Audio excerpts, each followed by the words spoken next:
wrong. You and I, we all agreed on this together. A ceasefire is important, isn't it? God, I can't wait to hire so many H-1B people for my business. Jader and Cake, you need to cash the out because you're getting fired this year. It's going to be exclusively Amirs, Hassans, Rohans, Mohammeds. Seriously? An Indian? Only these people, all of them, okay, are going to be my new employees. Not. Wait, is that, what's the meme channel that we watch that I pretend to understand the jokes for? Because it's all like, what's the channel? What is this? What am I thinking of? Quick! What is this? Colonel Jessup! Live recording of the CrowdStrike Friday night deployment. Okay, I don't care. Sorry, back. This together. A ceasefire is important, isn't it? Not for New Year's, because everyone was celebrating New Year's. And now they're offering us a Christmas ceasefire. It's all the same. A ceasefire for 2-3 days just to get some praise. But this isn't a performance. This isn't some kind of theater. No, this is about people's lives. And that's what happened. After that, I called him a few more times. I think I only had 2-3 calls with him in total. I asked him for a ceasefire. He told me it couldn't be. We will figure it out now. People from the occupied territory, Russians and separatists, they were all there together. They continued to shoot and kill our people. Yes, the front lines were quiet, but they killed people. They were killing people, and I kept calling him. I called again and again, but there was nothing. Until, after a few months, the Russians stopped answering the phone. We did not have any contact since. I wanted another meeting, like we had in Normandy. I wanted the next meeting. I wanted to find a solution, but the Russians refused. We tried to make it happen through various European countries, and not only European, but the Russians refused. They like the real test is going to be, what is it?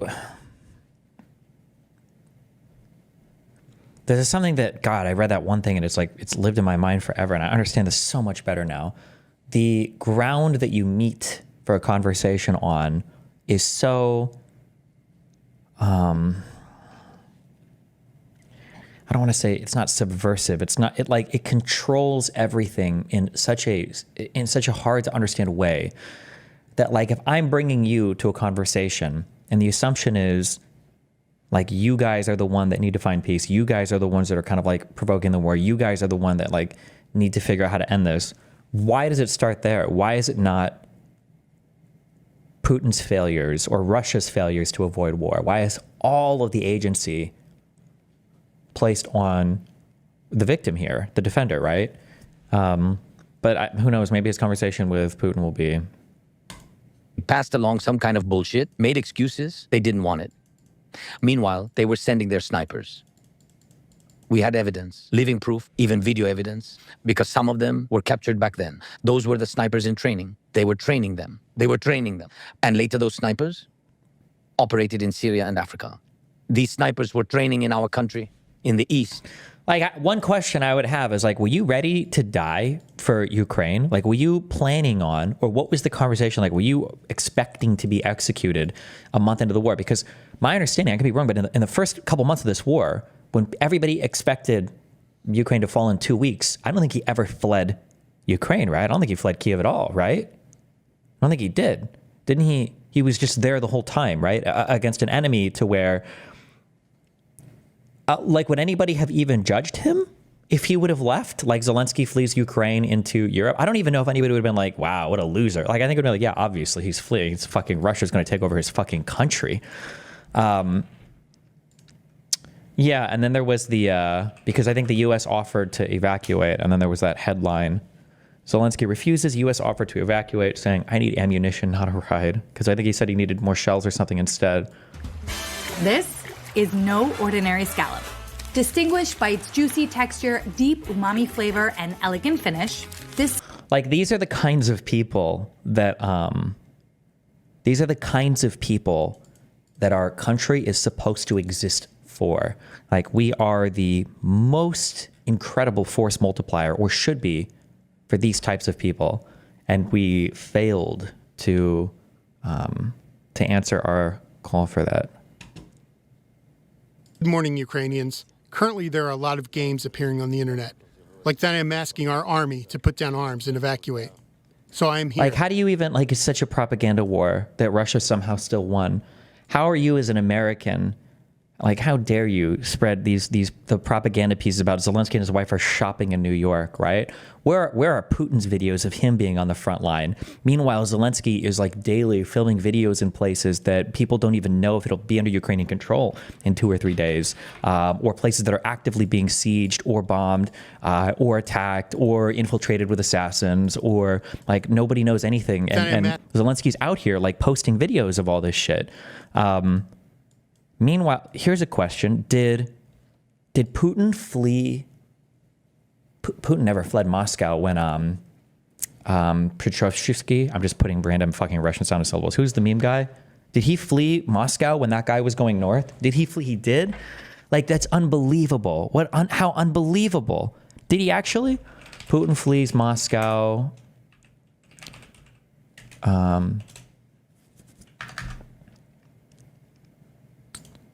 During this mutiny. Like,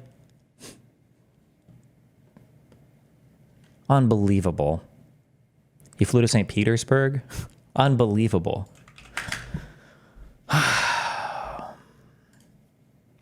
Tucker said Zelenskyy gets no points because the leader is expected to be on the front lines. Trump wouldn't even join his marchers on fucking January 6th. What a fucking loser.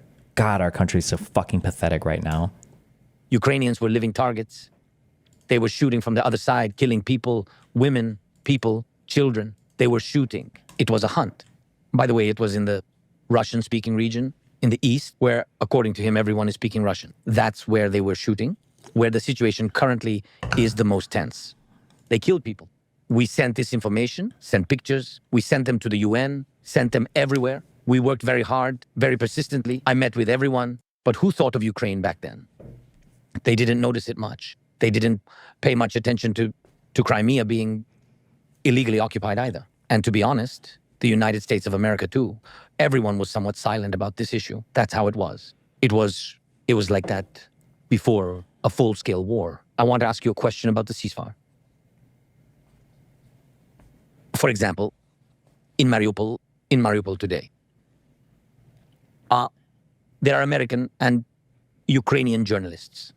And everyone. The commander-in-chief needs to stay safe. So just my understanding is based on what he said. It sounds like in Ukraine, his position is also the commander-in-chief as well. He called it the supreme commander. That was the translation. It sounds like that their leader has the same role. There are American and Ukrainian journalists. And everyone will tell you who had contact. They mocked Romney for saying that Russia was a threat way back then, because Russia is not a threat militarily, and Russia is not a threat physically to the United States. Russia is only a threat insofar as they have become a schizophrenic voice in the American mind. That's how Russia is the threat. In Mariupol today, there are American and Ukrainian journalists. And everyone will tell you who has contact now with Mariupol, who fled from there in the last minutes just before the occupation, or who was able to leave, to escape after the occupation. Chernov, who won an Oscar, was among them. And the journalists that left Mariupol, they are here. By the way, we had a conversation. They will tell you that 20,000, 30,000 civilians were tortured and buried there. We do not know the number of victims. People who didn't want to work with them, who refused to cooperate with them, people who went on strikes to protest, people who did not want to work with the Russians who occupied Mariupol. And this is one example, just with this city. And I have a question for you. What about the millions of children? And I will ask you in Russian so that you hear this without delay. What about the millions of children over there? What if we just arranged a ceasefire without understanding what would happen next? Without understanding what will happen to Ukraine's security guarantees? What about the millions of children in the occupied territories? What should I tell them? What am I to tell them? What is it I should tell them? What? Whatever? Republicans and conservatives are the weakness that drags the United States down. Yeah, I would say MAGA. But when I talked to the Keys guy, Lichtman, he just hated the Republicans, period. He said it was way more than MAGA. And having dug back the last, 3 decades, I think I kind of agree.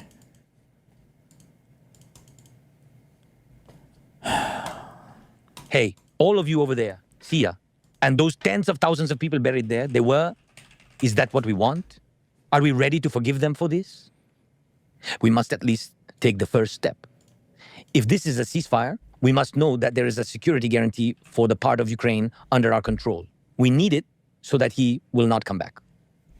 This is very important. And what do we say to the people who live in those territories? These are millions of people. Did you know that since 2014, in Donetsk, in the Crimea, this is happening? I'm glad that he specified in the beginning, because too many people say the war started in 2022, and I think I try to correct people when I hear that. It's not 2022. It's 2014.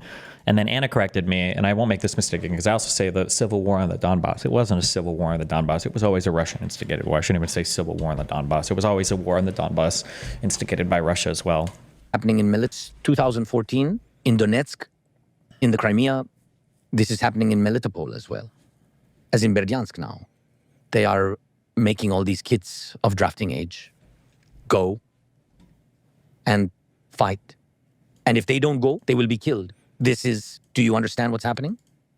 That is why a ceasefire, everything I said, what I wish for, and I believe in President Trump's power to use all of this information to come up with a way to make Ukraine strong. And be strong. Why am I saying that? I will give you an example. President Trump will be in the same situation as I was in 2019. Precisely the same situation. I want to end the war. We want a lasting peace for Ukraine. We must do this. The ceasefire, exchange people, and then diplomatically return all territories. And we will do this through diplomacy. What will happen next with President Trump? If the ceasefire happens without security guarantees, at least for the territory we control, what does he get? If he manages to make a ceasefire deal, and 3 months later, Putin launches a new wave of attacks, what will Trump look like? What will Ukraine look like? What will everyone look like? Putin will just do it. And why would Putin do it? Because today, he's afraid of Trump. But once Trump manages, for example, to do a ceasefire deal without serious security guarantees for Ukraine, he will give a pass to Putin. Not that he wants to. No, he does not want that. I believe in what he says. But he will give Putin an opportunity. Because in Putin's head, he wants me to fight with Trump. Putin's plan is to end the occupation of our territory. This is in his sick head. And I'm absolutely sure of this. That is why I told you, don't wait for Putin to want to stop the war. Pressure him so that he is forced to stop the war. That's important. It's important to say that what you said about the children is a tragedy. War is hell. But let me say again, we must. Hasn't America always been like this to an extent? Like you never helped Europe in World War II because of Nazis, only because you got hit by Japan in Pearl Harbor. I think it's because of how far you're from Europe, but obviously Russia disinformation. I think that post-World War II, I think America saw itself far more as like a spiritual leader, I think, of the West. And I think that took shape sometimes in physical forms, whether it was the occupation or restoration of Japan or the massive amount of money that flowed to Europe, or it was through like treaties and whatnot, like through the North Atlantic Treaty Organization. Wait, fuck. I should know what NATO stands for. Yes. Okay. Yeah. And like these larger, these larger like multra international supranational is incorporating multiple nations, right? Like these types of things. I think America took a much more purposeful navigation as leader of the free world or whatever.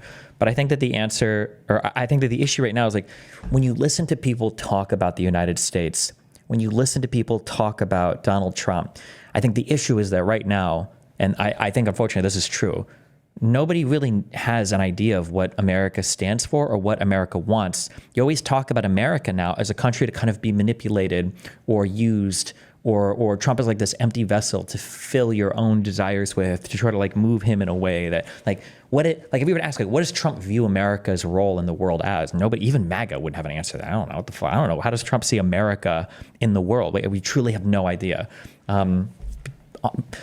Largely because Trump is just not qualified for the job of being president of the United States. He can't even have a vision for America. He doesn't have the understanding, even the modern understanding enough to be able to say so.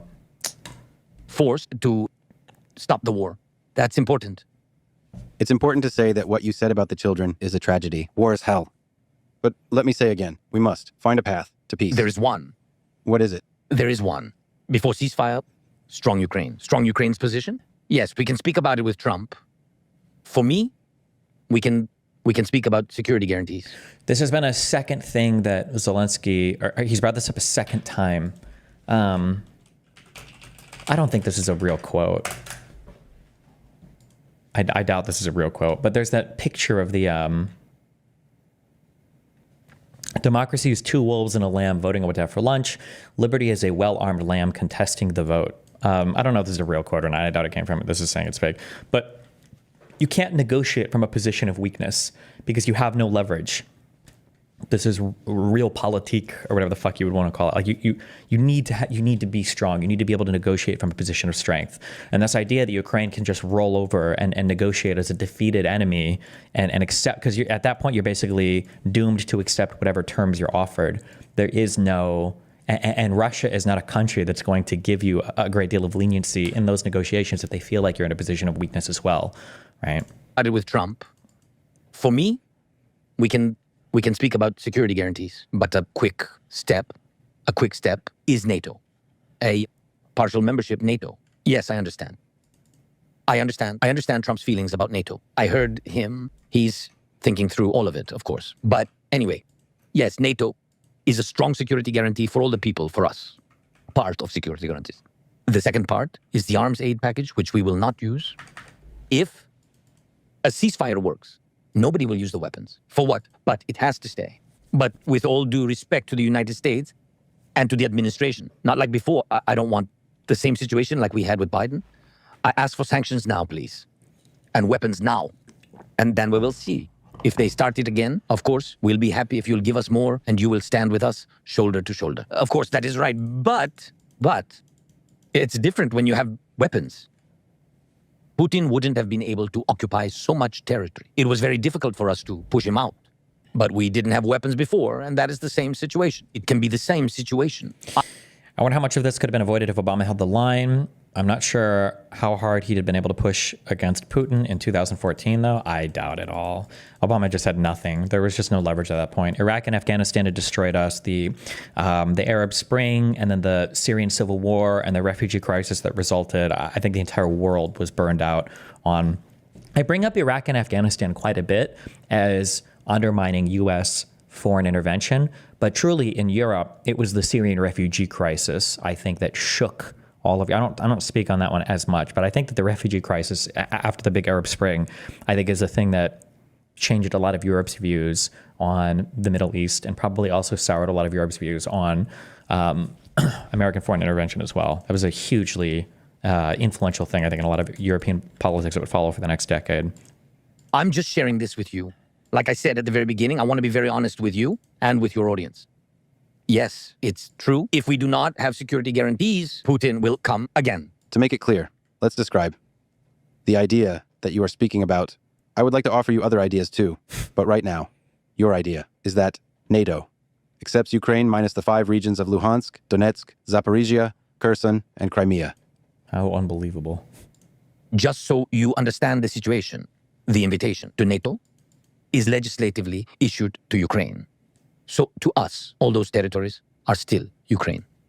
But NATO so far can only act in the part that is under Ukrainian control.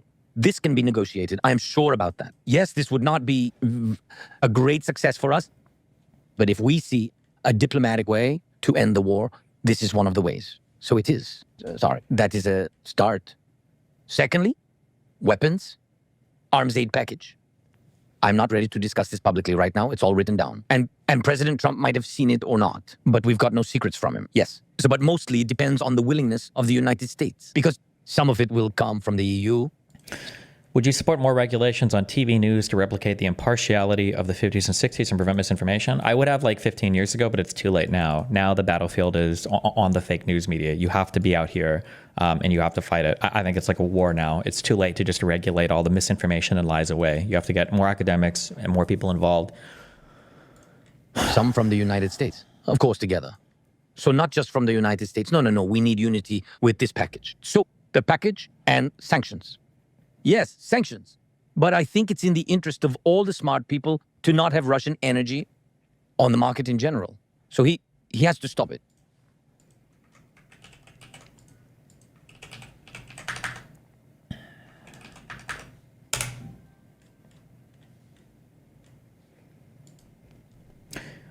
I'm incredibly sorry, but with the way Lex Fridman carried that Zelenskyy interview and the topics he focused on, it has become fully clear to me how embarrassingly stupid a good chunk of the American audience is. My expectations were low, but wow, we are indeed living through this meme. Discussing Russian imperialism with Eastern Europeans, with Western Europeans, with Americans.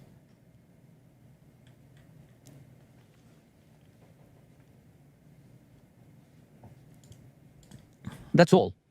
It's fine. American oil, American gas is okay. Why not? And it's cheaper. So it will be cheaper for the whole world. The money will go to the United States. And I think he will be happy. And the president and your people will be happy. But it's your decision. I'm just sharing. Yes, and cheap oil. So Putin won't have so much money for the war. And that's it. But this is difficult because it's a lot. You're saying to continue the sanctions on Russia to accept Ukraine into NATO. I need to ask you some difficult questions about this. Yes, go on. I trust and respect your words today. Many people respect and love you in America. Trump respects you. Loves me? Oh, come on now. Remember last time you corrected me? When I said that you love Javier Milei, you said, no, I respect him. So let's not talk about love today. But could we talk seriously about guaranteeing Russia's security? Okay, can I interview you a little? What? Question is, what land is the war happening on? And Yeah. What? Oh God, is Lex going to bring up the invasion into whatever the fuck? Is it Kursk? I don't remember. I don't even know the names of them. Into Russia right now. where did it start? On our soil, Yes. on our territory. Yeah. International law was violated. The sovereignty of our country was violated. Civilians were killed. Tens of thousands of our people were taken hostage. And everyone will tell you this happened. This is what happened.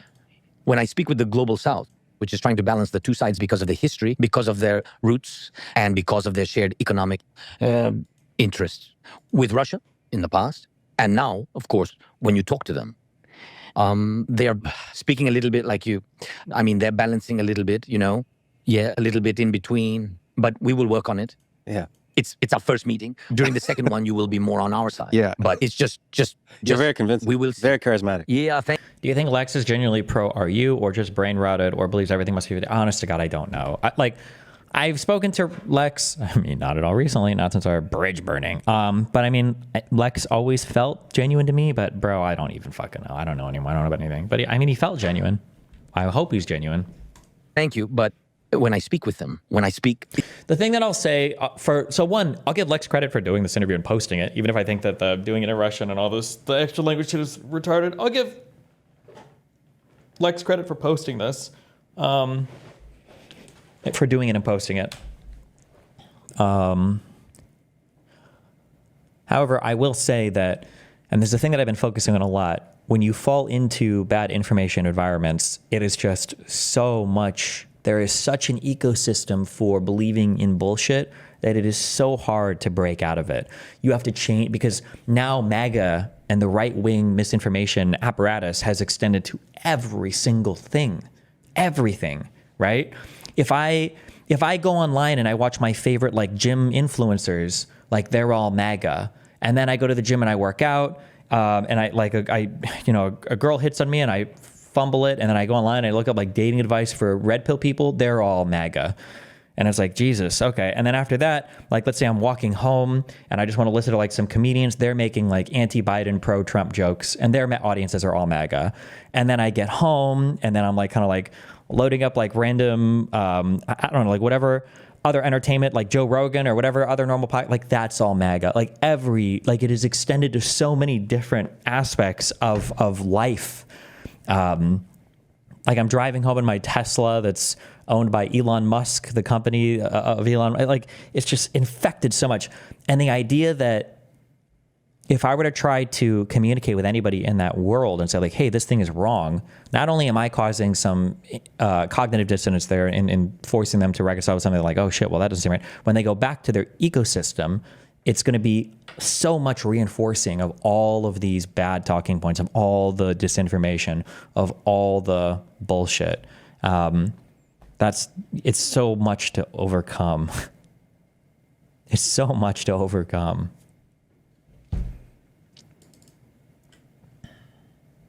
Aren't you just explaining people's choosing of their own media? I think you're being a bit extensive about the echo chamber reach. No, because you don't choose your own media anymore. A lot of it is chosen for you. For all of his issues and having a good back and forth conversation. His name, Jason Paul, was the last DNC chair candidate guy that I interviewed, right? Was it Jason Paul? Am I fucking his name up? Wait. Yes. One of the things that I think he's the one who said it, right? That like you choose a little bit of your social media and then it chooses you.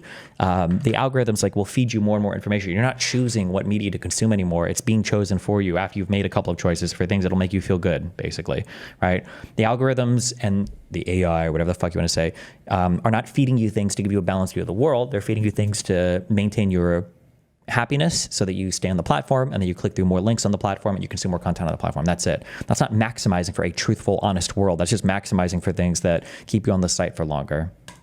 You're very convincing. We will see. Very charismatic. Yeah, thank you. But when I speak with them, it's very important. Even with their balancing attitude towards the war, they all recognize that this is a war. This is not just internal conflict. This is a full-scale war that Putin began.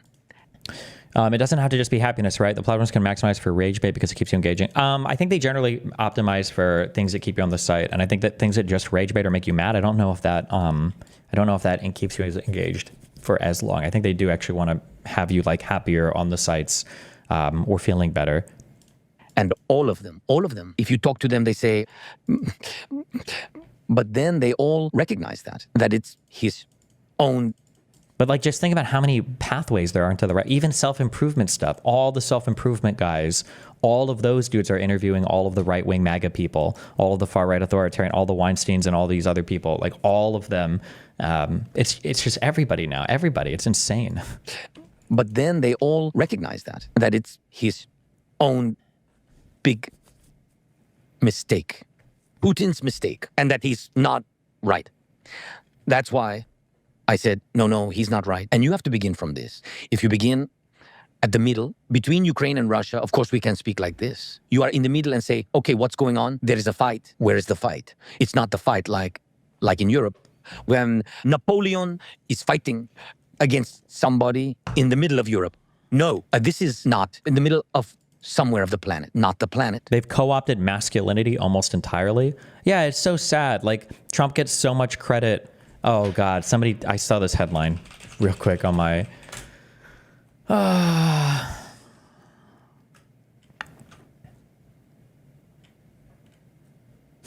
Jesus Christ. Holy fuck, dude. I think I sat down and I binged like a whole season of It's Always Sunny in Philadelphia. Bro, this show, what the fuck? Jesus.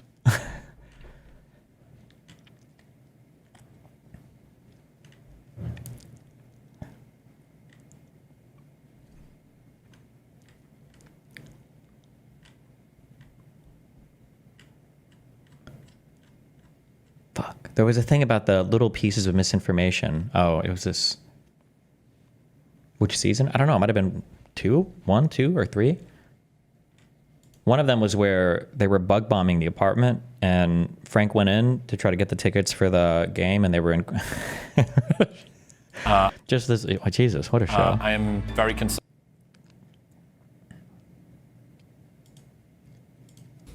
It's an interesting mix, though, isn't it, with him? It's fascinating. Yeah, the fact that you have somebody who, by all accounts, is quite sort of fragile in their reactivity, quite easy to trigger. You know, you saw this even during his debate with Kamala, that she was able to just throw crowd out, sizes. exactly, and immediately the masculine urge to not be outdone at a rally surfaces. But on the other side of that, you're right. I mean, I said this on the show. I got a bit of stick for it on Modern Wisdom, but I said that when I saw Trump get up and do the fight thing, that was I think the first time where I saw him as an admirable person. Yeah. You know, I'd seen him as somebody that did things that were kind of impressive or whatever, but I'd not really just spent that much time assessing him as a human. I thought, I don't know really anybody that could have would have done that. And 78, 77, however old he is. And there is no amount of media training or contrived narcissistic pathology that can get you to be shot in the head and then within 15 seconds stand up and think and do that. Like it's deeper than that. And that was, I think that it's interesting you mentioned it on the show that we just did.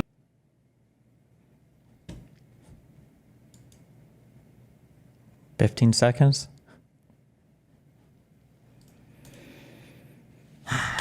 It's concretely on our land. So, one. And remember, like this, like everybody can see the videos. Like these videos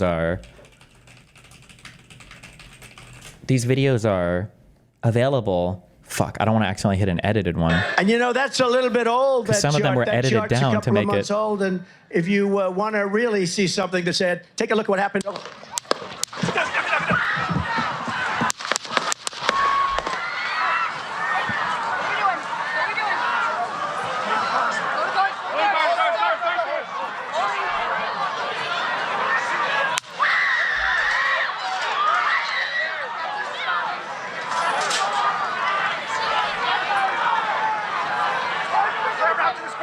Moving to spare. Hold. When you're ready. On you. Ready. Move. Up. Move. Go. Up. Hawkeye's here. Hawkeye's here. Moving to the spare. Spare, get ready. Spare, get ready. We ready? Down. Down. Are we good? Shooters down. Are we good to move? Shooters down. We're good to move. We're clear. We're clear. Let's move. We're clear.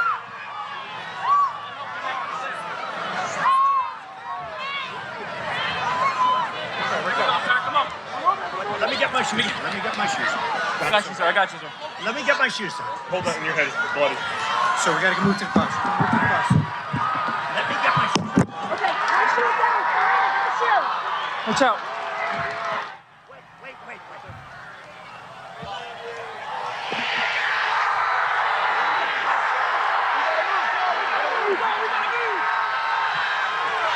15 seconds, by the way. But whatever.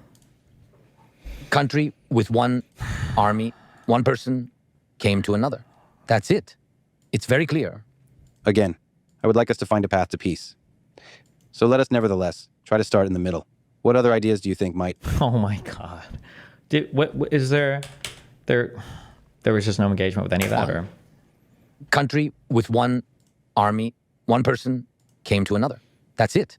It's very clear. Again, I would like us to find a path to peace. So let us nevertheless try to start in the middle. What other ideas do you think might... You are a very intelligent person. And... Your Russian isn't that good either. Huh. And I told you that this is only our first meeting. My English is not very good either. Your English is very good. Thank you. To be honest, I'm terrible at speaking in every language. Well, there are other ideas. For instance, sorry to say this, it sounds crazy, Please. but what if both Ukraine and Russia are accepted into NATO? Like what? Like my fellow countrymen, why can we not? Like, why are we doing this when we have the opportunity to interview Zelenskyy, the leader of a country currently out? Like, why? Why would we do this right now? Do we really need to do this right now? Putin himself spoke about Russia, maybe about NATO. What you just said is very correct. What are the guarantees for Russia? It's not like I'm even interested what happens to them. To be honest, I don't care what will happen to them in the future after the war ends. But these are our borders, and we must understand what is going on there. Well, the NATO guarantees for Ukraine. Actually, this is also a security guarantee for the Russians. Frankly, I talked about this many times before. Sorry, I'm speaking figuratively, but as an example, if you were a father who lost his children, a grown man, a man, an adult, and the war has ended, and he never got justice for real. For example, somebody decides to freeze support. We won't give you anything. You can't fight. You can't continue. So we stop when we stop. without any guarantees, without any support, without financing, okay. And nobody is held accountable, but the man lost his children. He will not get anything. None of the killers will be in prison. All the sanctions will be removed. And he lost his children. And we have thousands of such people. Why do you think they will not go to Russia? We'll find a way and will not kill the Russian soldiers there or somebody there. Why wouldn't they? It's human nature. It's not about us. It's everyone. Read American writers. Always after any war. If there is no justice for people, there must be punishment for the crime. It is only justice. How come my child was taken away? The war took him. This is very scary. And even whether it was my son who was fulfilling his constitutional duty or simply a missile that struck a civilian child. And if there is no justice and the killers are not punished, why wouldn't these people come back with hate? They will definitely come back. So when we talk about NATO, NATO is not only stopping Russia. Do not forget, NATO is stopping us too. Because there will not be justice for everyone. We know that NATO does not have the right to solve certain issues with war. NATO is a security alliance. It is protection, not brainwashing. What Putin claims, that this is offensive, is not true. NATO is a defensive alliance, a security alliance, and it is security for Russia. But unfortunately, there are many options for peace that don't involve NATO inviting Ukraine as a member. Really? Can you imagine security guarantees without NATO membership? For example, if America simply leaves NATO, I believe there is a high likelihood that Donald Trump would do such a thing. I think it's very... What are we talking about? bad for NATO. That's the end.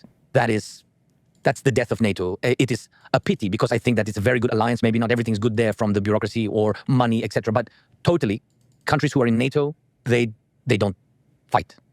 There is no war on the land of any NATO country. Of these NATO countries. Correct. I think that is the answer. By it works design. or not. It works politically or militarily. I don't know. But it works. So without Trump, without the United States of America, there will not be NATO. That is the first. So, and you say, can we imagine that?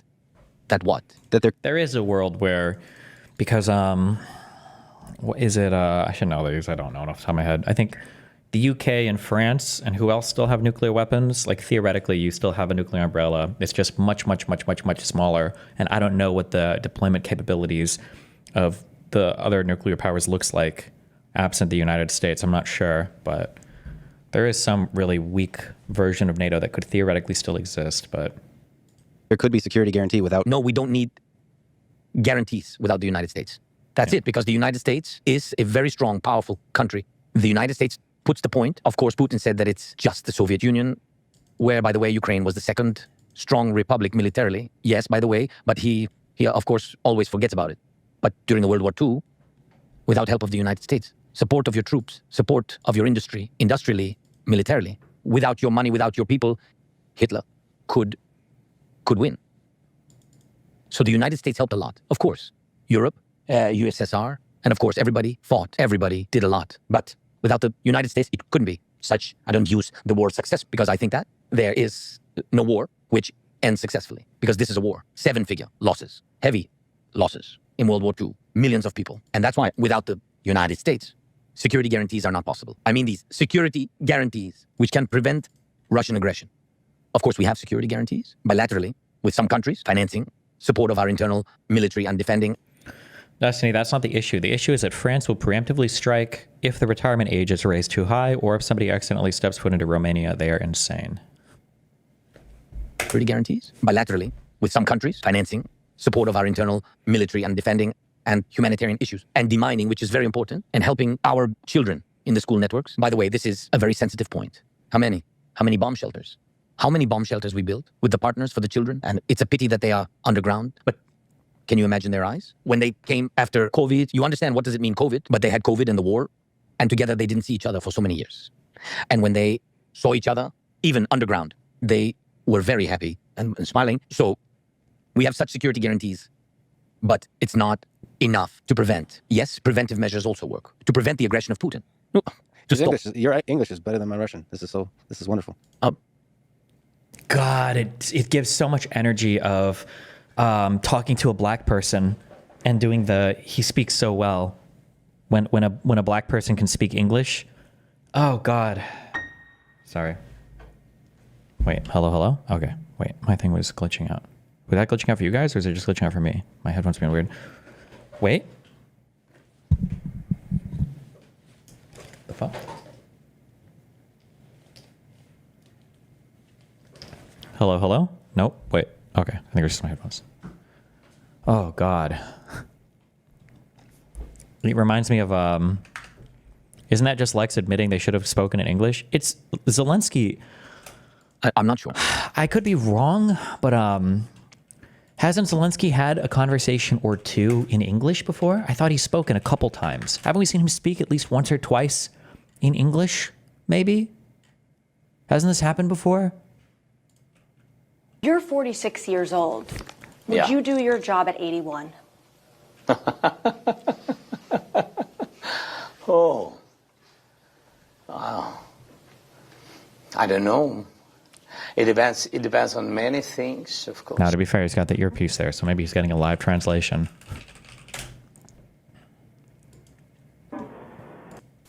Of peace. In a rare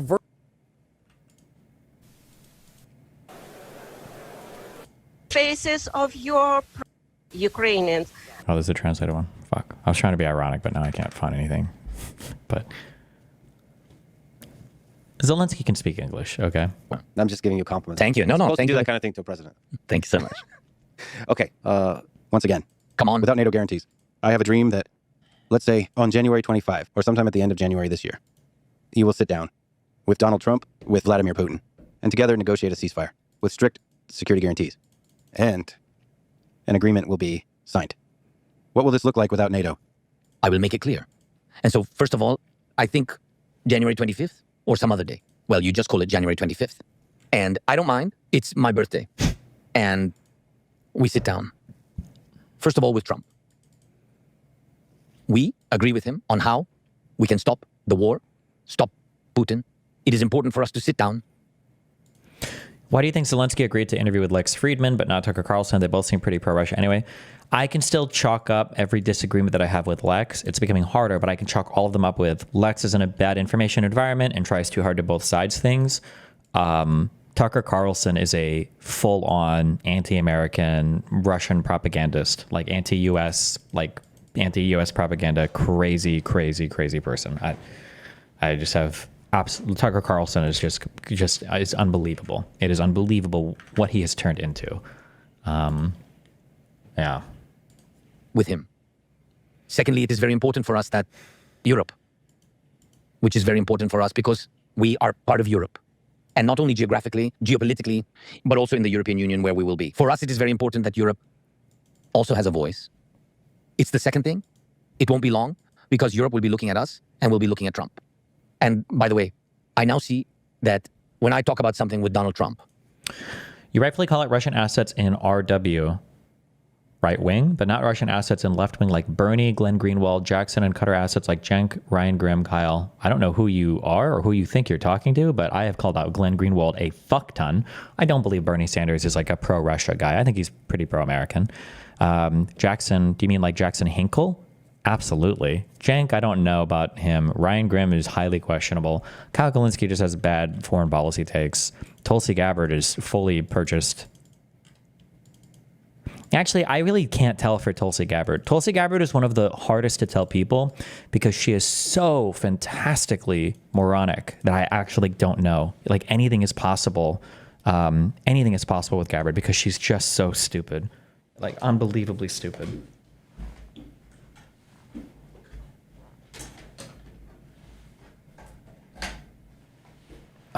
Why does one side of my headphone keeps going out?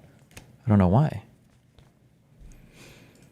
Whether we meet in person or we just have a call, all the European leaders always ask, how was it? This shows the influence of Donald Trump. And this has never happened before. With an American president, I tell you, from my experience, this also gives you confidence, that he can stop this war. That is why we and Trump come first, and Europe will support Ukraine's position.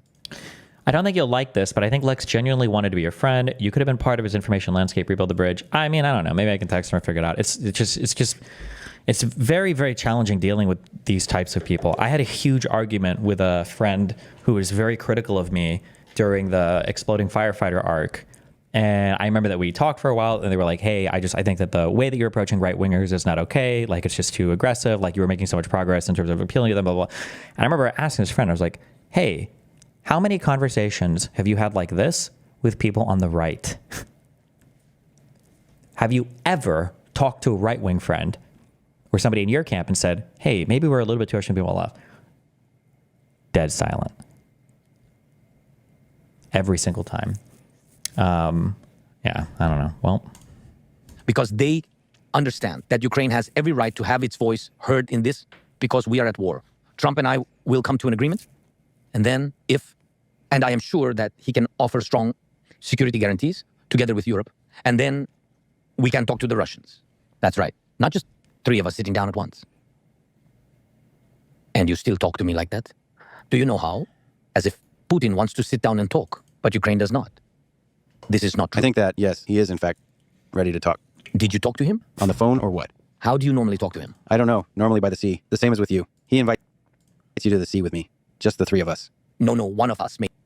Why is there not a serious response to that question? I don't know. Normally by the sea. The same as with you. He invites you to the sea with me. Just the three of us. No, one of us may drown. Who? Are you good at swimming? Yes, I'm a good swimmer. You're a good swimmer. Well. And I would like to add that if you have any contact with them, I just want to hear what happens then. I have never talked to Vladimir Putin, but I have a feeling that he is. How did Trump manage to make this disinformation ecosystem? Did he run at the right time, or was there always this media spirit? No, Trump is just a guy who's in the right place at the right time. I don't think Trump is very intentional in terms of how he manipulates any of it. He just was a guy in the right place at the right time who happened to be able to take advantage of it. None of his navigating was very intentional. I want to hear what happens then. I have never talked to Vladimir Putin, but I have a feeling that he is ready, because Donald Trump is ready. I hope you're ready. And this is not just a feeling, but like even the phrasing of this, the like, everybody's ready for peace but you, Zelenskyy. Trump is ready. Putin is ready. I hope you're ready. Like, Jesus, like that's so aggressively. He is ready, because Donald Trump is ready. I hope you're ready. And this is not just a feeling, but a dream. I have a dream here that the three of you will get together in a room and make peace. And I want to understand what it looks like. I wonder if Zelenskyy asks him a question. Zelenskyy should say, what kind of peace should Ukraine accept? Security guarantees look like that would satisfy Ukraine, that would satisfy Russia. Ukraine needs security guarantees first and foremost. We are in danger. That is why they are called so. This is no joke to me. Let's take a few steps back. Interesting. Why are security guarantees, a strong position of Ukraine, strong weapons, and so on so important? I will give you a little history lesson. Although I think you have prepared yourself and know everything perfectly, well, you can correct me on that. Yes, Ukraine had security guarantees. The Budapest Memorandum. Nuclear weapons are the security guarantees that Ukraine had. Ukraine had nuclear weapons. I do not want to characterize it as good or bad. Today, the fact that we do not have them is bad. I think Zelenskyy should change. He's probably thought it was way more than me, but I think Zelenskyy should change how he frames those Budapest memorandums. Rather than calling them security guarantees, because they weren't really. It was more just like he should phrase the Budapest Memorandum as a non-NATO security guarantee. What does it look like when we have security guarantees without NATO enforcing them? That's what it looks like. It's fuck all. It's nothing. It doesn't mean anything without there being like the full force and the brunt of the military force of NATO backing it. It's just words on paper, which is what the Budapest Memorandums were, which is words on paper. For people that aren't aware of it, basically in 94, Ukraine, Kazakhstan, and Belarus all had, I think, nuclear stockpiles left over from the Soviet Union. And to return these aging stockpiles back to Russia proper, where they could control them, maintain them, and everything else, they agreed to give away or to give back all of these nuclear weapons in 3 different separate agreements called the Budapest Memorandums. And they guarantee that if we give you back these weapons, you're not going to try to take our territory, fuck with our leaders, or do any weird shit to our countries. And the signatories to these were the U.S., Russia, and then it was Ukraine, Belarus, and Kazakhstan are their own individual ones, along with Budapest. Was it? It was like the UK, France, the United Kingdom, the United States, Russia, Ukraine, and there was one for Ukraine, Kazakhstan, and Belarus. Oh, maybe France wasn't part of this. Fuck France. Okay, but there anyway. Why? Because this is war. Today we are at war. Because you unleashed, because You have unleashed the hands of a nuclear power. A nuclear power is fighting against us, against Ukraine, and doing what it wants. By the way, even you are now talking about ceasefire, just a ceasefire. Maybe give flowers to Putin, maybe. Also remember, a ceasefire is not peace. A ceasefire just means we're not shooting at you right now. That's all a ceasefire is. It's not peace. To say, thank you so much for these years. That was a great part of my life. No, we are not just ready for this. Why? The Budapest Memorandum, nuclear weapons, this is what we had. Ukraine used them for protection. This does not mean that someone attacked us. That doesn't mean that we would have used it. We had that opportunity. Oh. These were our security guarantees. Why am I talking about this in detail? Because if you take the... Because if you don't have, because what the Budapest Memorandums now say is that if you don't have nuclear weapons, you're going to be invaded. So you need to be part of NATO, or you need to engage in nuclear proliferation. You have to have a nuclear weapons program of your own, because why not? Otherwise, you're just going to get invaded and fucked over. Budapest Memorandum, by the way, I discussed this with President Trump. We have not finished this conversation yet. We will continue it. Regarding the Budapest Memorandum, the Budapest Memorandum included security guarantees for Ukraine. At first, three. The most important security guarantors for Ukraine. 3 strategic friends and partners of Ukraine. This was in agreement. United States of America, Russia, Britain, France, and China joined. There were 5 states okay, that... maybe they did join. Okay. These are not even security guarantees. We now understand that this is not a guarantee of security, because on the one hand, these are security guarantees, but there was an English word, as far as I understand, Assurance. Oh, yep, yeah. It is translated as... It means we'll do our best. Assurance, right? And in Russian, it will be... And what? Assurance. That is, give up nuclear weapons because you were under pressure of the US and Russia for Ukraine to give them up. These 2 powers were exerting pressure. These 2 states negotiated to ensure that Ukraine does not have nuclear weapons. Ukraine agreed. These are the largest states. This is the nuclear 5 that does not even provide security guarantees. Now we just need to find these people, and we just need to put in jail all of those who, frankly, invented all this. So confidence, assurance. Assurance that Ukraine will be territorially integral. Yes. With its sovereignty. Leaders and citizens won't be targeted or something? A piece of paper, if you are curious, by the way, that after occupying part of our Donbas... Was already violated. Ukraine sent diplomats 3 times. I don't think I remember. 3 times within a few years. We sent letters to all security guarantors, to all members of the Budapest Memorandum. What did they send? What was written on the piece of paper? Consultations. Ukraine holds consultations if its territorial integrity is violated. And everyone should be in consultation. Everyone must come. Everyone must meet urgently. USA, Britain, Russia, France, China. Did anyone come, you ask? No. Did anyone reply to these letters, official letters? They are all recorded by diplomats. Did anyone conduct consultations? No. And why not? They didn't give a fuck. This is understandable in Russian, right? That as Russia didn't give a damn, neither did all the other security guarantors of the Budapest Memorandum. None of them gave a damn about this country, these people, these security guarantees, etc. We take a break. This will be a Budapest Memorandum. The last time with me, imagine how many years it was with me, in February 2022. In February 2022, the war began. Wait. No, it was in 2014, but I get his point.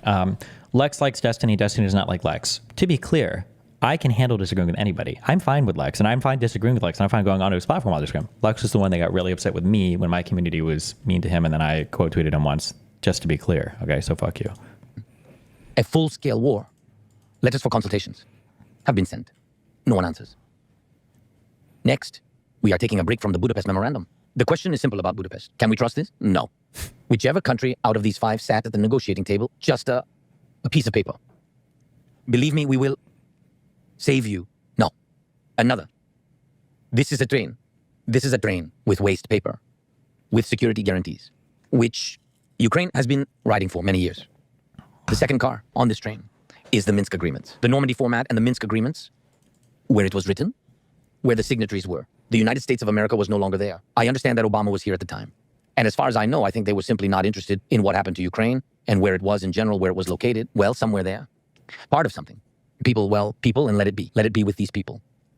The United States simply did not participate in the Minsk Agreements. There are no claims to the US because they were not guarantors. Where is the claim? A step back.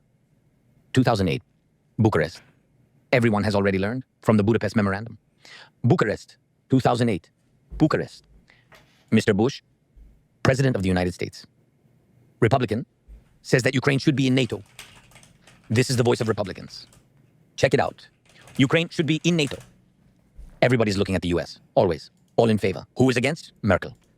Can we acknowledge again how Zelenskyy is coherently putting together a compelling narrative in an engaging way, more or less off the cuff? Imagine Trump/Biden talking this long and this coherently. Biden could when he was younger. Absolutely. 100%. I'm not as sure if he could now.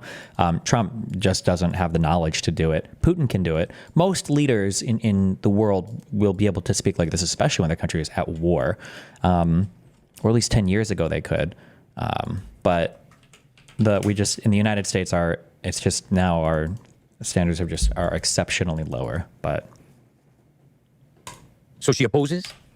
Everybody's looking at the US, always. All in favor. Who is against? Merkel. So she opposes, and she forced everyone not to give Ukraine an invitation to join NATO because that would be a step. Seriously, Republicans were in favor. The US was in favor. Because Republicans. Doesn't Destiny critique Hassan when his community was harassing Ethan? If DGG is harassing Lex, doesn't Destiny have some control over that? So it depends on how you define harassment. Harassment isn't just writes a mean comment about somebody. When people are saying mean things, if I think it's over the top or if it's not true, these are the things that I would try to inhibit. And even if they were true and it was too much, I try to inhibit it. But I think Lex is especially, I don't want to say fragile, but very sensitive to negative criticisms online. I can only do so much. It's not like it was threads after threads after threads and all these tweets of harassment and DMs or whatever. And it's not like I was greenlighting people on crazy Lex attacks. Like when Hassan says that Ethan is a crazy Zionist who wants Palestinians genocide. It's not the same. It's not even close to the same. And Bush were not afraid of anyone. They were not afraid of anyone, and they knew that Ukraine rightly wanted to join NATO. She chooses so. And what is the question? Well, people made their choice. Well, and why did Merkel not allow it? I don't know. I can't speak as much to Germany's motivations at the time. I'm not sure. I just can't say. To join NATO. She chooses so. And what is the question? Well, people made their choice. Well, and the Russians will not look that way. That was not the case then. Why? Because the Russians were different. Somebody said energy reliant on Russian gas. Germany wanted cheap energy. There you go. Next, Minsk. We didn't succeed. After the Minsk agreements, as I told you, hundreds of meetings were held. I have had hundreds. To be fair, you're greenlighting the Russian shill bit, which I think is valid, but it's obviously a huge attack. Sure, but I don't know if Lex has done much to dissuade that. If Ethan was hosting crazy pro-Zionist after crazy pro-Zionist, and if Ethan was taking positions that were clearly insane insofar as his approach to the treatment of the Palestinian people, then I would be okay with Hassan attacking him as such. The problem is I just don't think Hassan's attacks against Ethan are congruent with the stated positions that Ethan has. So I don't think that's fair. Sometimes you guys do this weird thing where you're you said it's better to harass this guy by calling him a rapist, but you harass this other guy by calling him a murderer. And the first guy's not a rapist, and then the second guy is a murderer. And it's yeah, it's different because one of these is true and one of these isn't. Yeah, but then also, I just went off on how I wouldn't even say 1,000,000% that Lex is a total Russian shill. It could just be that he's in a really bad media environment or whatever. Hundreds of meetings since 2019. We could not think about a ceasefire. A ceasefire is our offer. This is not somebody's suggestion. This is mine. I wanted to. In Ukraine, society was divided. Not everyone wanted to. Half did not want to. Half were against. Half were in favor. Some of them shouted, do not believe it. Some of them shouted, believe it. I am the president of Ukraine. I was given a mandate of trust by 70% of the population to take appropriate steps, and I made them. This is not a joke. We'll just sit the three of us. I am simply telling you what is. This is, how can I tell you? These meetings must be serious and prepared. If Ethan was doing an interview with Mahmoud Abbas and Ethan was saying things and the entire interview was phrased from the perspective of why do you guys keep harassing Israel? Why are you guys so evil? Why has the PNA failed in its mandate to control the Palestinian territory? And it was just aggressively phrased the entire time. Then I would probably, then I'd probably still look at Ethan's okay, well, damn, I understand why people say you're a fucking Palestinian hater, bro. Jesus, right? Or if he was greenlighting every single thing Netanyahu did over and over and over again. I'm pretty sure Ethan has probably said, I feel like I remember, I'd have to go back and look for examples. I'm sure Ethan has said a lot of incredibly negative things about Netanyahu. So it's just not the same. And prepared with those who want peace. Ukraine wants peace. US wants peace. We have to sit down with Trump, and that is 100%. First and foremost, Zelenskyy needs to bite my justice, not peace line. Peace doesn't matter. Who cares about? It's just not about peace. Anybody can have peace by surrendering. Every single war ever. It's about justice, not peace, right? Ukraine wants peace. U.S. wants peace. We have to sit down with Trump, and that is 100%. First and foremost, number one. Moreover, he told me on the phone that he is waiting. I don't think you can hold people to your standards when it comes to these things. You're sort of singular in the landscape. Most people can operate with so few allies. Yeah, I understand, but there's no reason. Like, Hassan could survive just saying that him and Ethan have disagreements and they went their separate ways. Or Hassan could survive saying that me and him disagree with things and we go our separate ways. But Hassan he doesn't have to engage in the character assassination, and he doesn't have to engage in the outright lies. There's nothing forcing him to do that. It's not like he loses his popularity or his positions become untenable because he's not engaging in crazy character. Like, it doesn't have to be the case. It doesn't have to be like that. And prepared with those who want peace. He gave a similar justice take. Yeah, he did a little bit. Fuck these headphones. The cord is fucked. Somehow this cord is fucked. I don't know how. I need new headphones. I don't care. All right.